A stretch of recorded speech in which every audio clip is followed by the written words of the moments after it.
bought about 12 yards of this wonderful black and white fabric one time to use as the back of a big old queen size quilt, and then ended up not using it. And for the life of me, never came up with another use for it. It was just stark black and white and a big print. So I thought, what happens if I try to over dye this? And so I started playing with things for my kitchen instead of using regular dyes. I thought, I'm just going to tea dye or coffee dye it. So here's my original fabric. And this is what happened to that fabric when I soaked it in black tea. So this is black tea.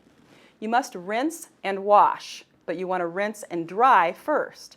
So I rinsed the tea out, let it dry entirely, heat set it with an iron, and then washed it. It's important to wash it to get the tannins out because tannins can make fabric deteriorate faster.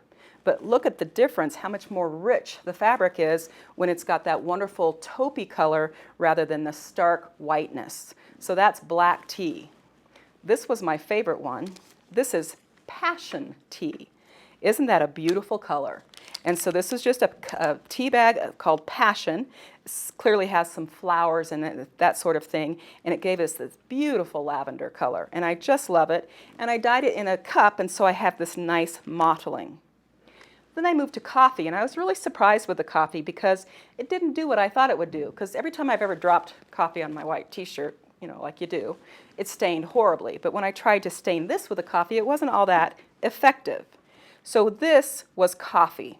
You can see that it's a slight bit richer or browner than the tea. When you put this next to the tea, you can see kind of a red cast to the tea. This is just a little bit different. But this one I really like because on it, I poured the grounds. So I got the grounds good and wet with lots of water, well, not lots of water, but enough water to make them wet. Poured them over my fabric and pushed it down into a cup to sit. And this is what happened. And what I like most about this is the mottling. So there's all this wonderful mottling instead of a solid all over dye.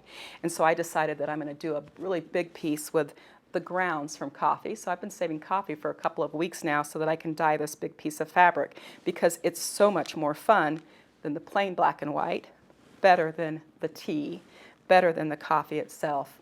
Coffee grounds. So you can dye right from your kitchen in your kitchen. Give it a try. Change some not so great fabric into something that you're dying to use.